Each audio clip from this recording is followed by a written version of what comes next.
Hello everyone and welcome to The Theorist. I'm your host, JC Botero67, and I hope everyone's having a good day today. I feel a cold coming on, kind of that itchy throat feeling, so hopefully I'm not getting sick. Sometimes I get those deceiving days. But, I'm gonna chug on through with this because I love doing this. And, it makes me happy that you guys are enjoying this as well. So today, of course, our focus is going to go to Revelations chapter 7, which was released this past Friday. And I have a few quotes that I'm going to discuss today, but for the most part, I'm going to do something a little bit different than what I've been doing with my previous prediction videos. So hopefully you'll enjoy that as well, and it's something new for me to tackle. So I'm glad to undertake it. But, we'll get to that when the time comes, and for now I'll go ahead and read a beginning quote of the chapter. Ciel receives this email message from the school, and it basically says, classes were canceled for today due to an incident the previous evening that involved police activity on the campus. So then, Ciel he was still at Sebastian's apartment, at Sebastian's dorm. And so, he walks out of there, and he already called up Bard to come pick him up, but, he suddenly looks in the direction of the church, and surprise, surprise, it's barricaded, no students are allowed entry into the church, because that's where the crime occurred. So, later on in the story, we come to find out that it was Hannah who was behind that attack, because Sebastian got super pissed off that she was screwing around with his plans. And so now we come to something new that I'm doing with this review. And basically, the title Revelations, of course, comes from the book of Revelation, which is found in the Bible. I was doing a little research today on Wikipedia in regards to the book of Revelation, and it really fueled some ideas in my head about certain characters and, who their biblical Book of Revelation counterparts would be. So, because Sebastian was pretty much constantly calling Hannah a whore, there is actually a whore in the Book of Revelation. And, I noticed some kind of, similarities would be the word, between Hannah and this character. So on Wikipedia, they had this passage from the Book of Revelation, chapter 17, verses 4 through 6, and it basically reads, "And the woman was arrayed in purple and scarlet color, and decked with gold and precious stones and pearls, having a golden cup in her hand, full of abominations and filthiness of her fornication. And upon her forehead was a name written, a mystery, Babylon the Great, the mother of harlots and abominations of the earth. And I saw the woman drunken with the blood of the saints." So what I drew from that was the fact that purple stood out to me because Hannah, in the anime, her maid uniform has a bow that's of a lavender color. And I also could have sworn that at times her hair kind of had a little slight lavender tint to it. So I don't know, I just kind of figured, oh hey, she's being called a whore, first of all. So, that translating to the whore of the Book of Revelation would make sense. Plus this, purple lavender connection. And then lastly, when it says the woman drunken with the saints.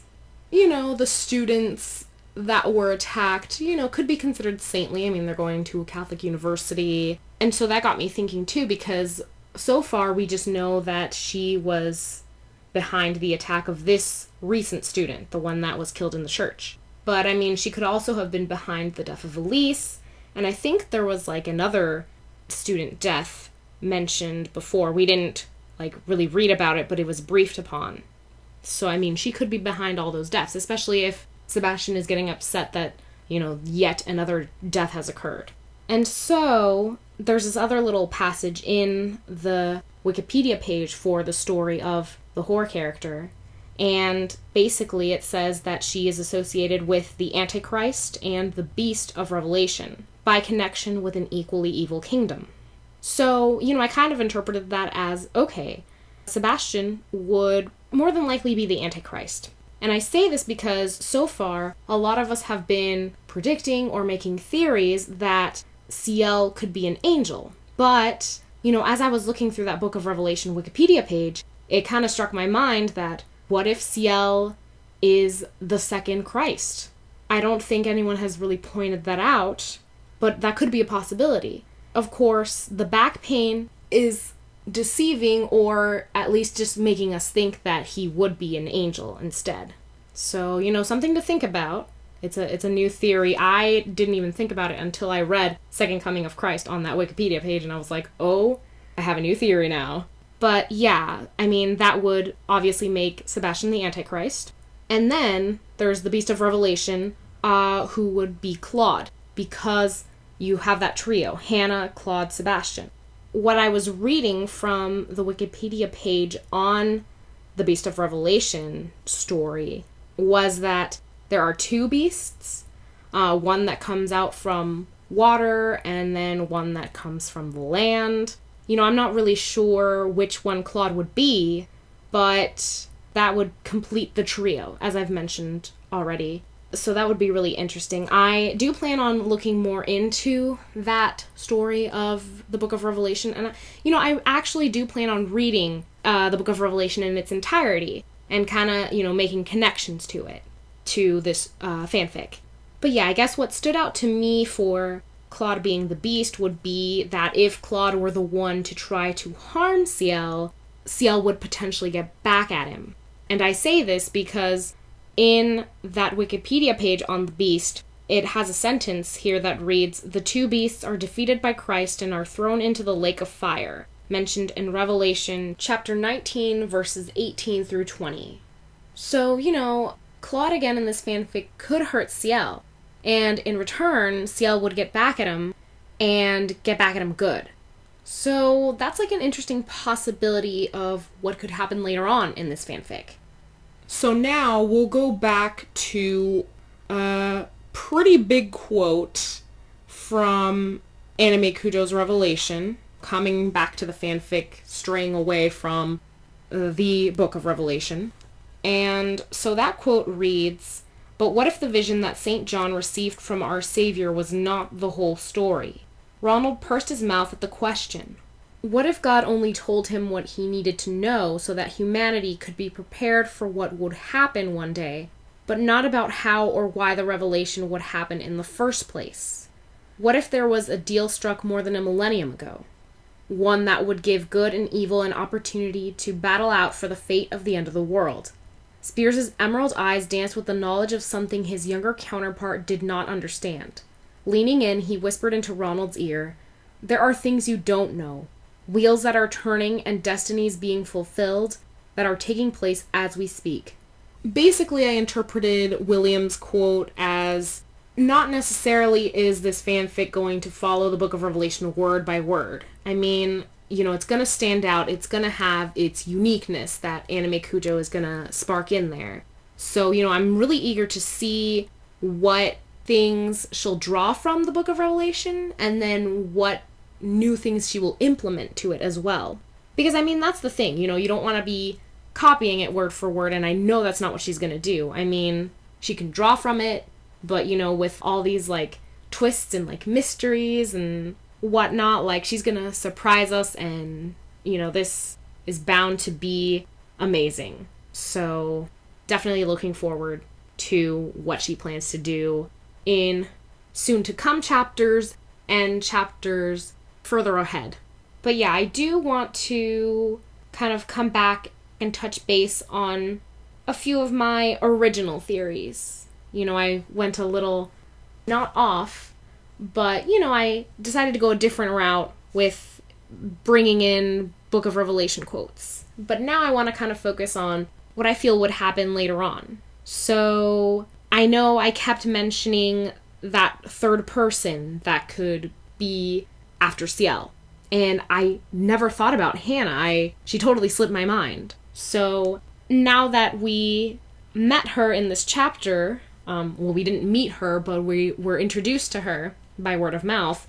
Maybe Sebastian, being all pissed off at her, Sebastian might punish her And as a result of that punishment, she might want to seek revenge. And I think the same of Claude too, especially because Claude is in such a hurry to kind of draw Ciel in and make him suffer and surrender his position as a chosen one. So there's 3 potential scenarios that I'm seeing now.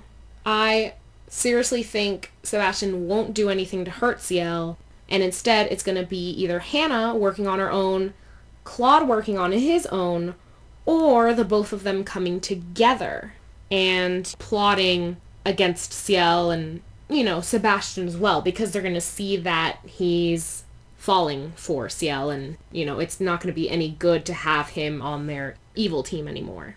And speaking of Claude, there was this reader who left a review that she or he, I can't remember right now, but anyway, that person wanted a happy ending for Aloise in this fanfic. They wanted Aloise to be happy with Claude. But I was seriously thinking about it, and I'm wondering, what if Claude makes it to the point where he ends up killing Aloise? I mean, right now he's not doing anything because he's a vital part to the plan that they have. But in the end, Claude could eventually kill Aloise just because he feels like it, just because he wants his soul, or, I don't know, whatever his reasons might be. But it just randomly came to mind, and, I thought I'd kind of share that potential theory with you guys. And then, of course, as I had mentioned before, Claude might want to take this evil plan into his own hands of capturing Ciel, killing him, torturing him, whatever. And Claude wanting to maybe potentially seek revenge against Sebastian could make him pay and suffer as well and end up killing Sebastian. So then that could work out to be the way that this forbidden love would break apart if the fanfic goes in a direction of a sad ending. And then I also thought about an ending that we've seen in a certain Shakespearean play, that both Sebastian and Ciel could die. And that could maybe unite both sides. Kind of like how Romeo and Juliet's families came together after that tragedy that both sides suffered because they both lost someone dear to them. And then there's this other, not too familiar musical that made me draw this conclusion as well. It's called Razia's Shadow. It is so far only in CD form, though there have been talks about putting it on Broadway. But basically, the creator is Forgive Durden, and they even feature a few special guests, one of them being the lead singer of Panic at the Disco. And basically, the story, the way it starts off is everyone's kind of united as one, but then something happens to break apart the world. So then one half is light, one half is dark. And then, with a character death, the worlds end up uniting again. So, I mean, I guess Razia's Shadow came to mind to me first, but because a lot of people don't really know about it, I made the analogy with Romeo and Juliet. But there's both those kinds of stories. Different ways of ending, but pretty much the same thing. Like, a death or various deaths could unite both sides. So, as a little treat to you guys, I want to go ahead and play a little clip of Razia's Shadow. And it adds another element to my review, playing a clip that's not necessarily my voice. So, I hope you guys enjoy. The mountains seceded. The light and dark depleted. We lost Atticaius, but regained our science. Our world was finally reunited. So yeah, it's a great musical. If you guys get a chance to check it out, please do. I fell in love with it when my friend introduced me to it. But anyway, I want to move along, come back to Revelations. Then there's also the potential happy ending where the two of them coming together could miraculously unite both sides. I don't know how that would work out, but, I guess we'll just have to wait and see how Anime Cujo decides to take this and, which route she'll go with, the happy ending, the sad ending, maybe even a neutral ending. It doesn't have to be happy or sad all the way. There could be, something mutual where Sebastian and Ciel decide to break things off. You know, maybe they'll still be friends or whatever, but each kind of goes their own way, and I don't know, something miraculously stops the two sides from fighting, or who knows. Or even, I'm just randomly thinking right now, some other force could come between them, and then they both have to kind of work together and fight that off. I don't know, just something random that came to mind, like bam. So, you know, me and my random theories that come to mind. But anyway, there is one last thing I do want to discuss before we come to a close on this, and that is something that Anime Kujo mentioned in her author's note. And it reads, "Another dead body shows up? Man, this school has a higher mortality rate than Sunnydale." That is a Buffy the Vampire Slayer reference, and I know she's an avid fan of it, so it's kind of cool to see that stuck in there. But you know, I have another quote that I would love to share with you guys. For Harry Potter fans out there, this is from A Very Potter Senior Year. I don't know if you've heard of that trilogy of musicals, because it first started with a Harry Potter musical, then it was a Harry Potter sequel, and then it ends with the senior year one. So if you're a Harry Potter fan, have not seen it yet, please go check it out, okay? Check all three of them out. They're worth it. They're hilarious, and they're great. But back to the point, there's a quote from A Harry Potter Senior Year that I will play for you right now. It's hilarious, and with that quote that I read for you from Anime Kujo, it immediately made me think of this part of A Harry Potter Senior Year. Attention, Hogwarts students! Hogwarts is no longer safe. There has been yet another petrification, putting us over the allowed limit of 340 student casualties each school year. That guy is just hilarious as McGonagall. Love him. So that concludes this review. I know this was super long, and I apologize, but I just talk away and, you know, comment about theories that randomly come to my mind, you know, even during the reviews. It's crazy how that happens. But anyway, I will let you go now, and I'll see you next week.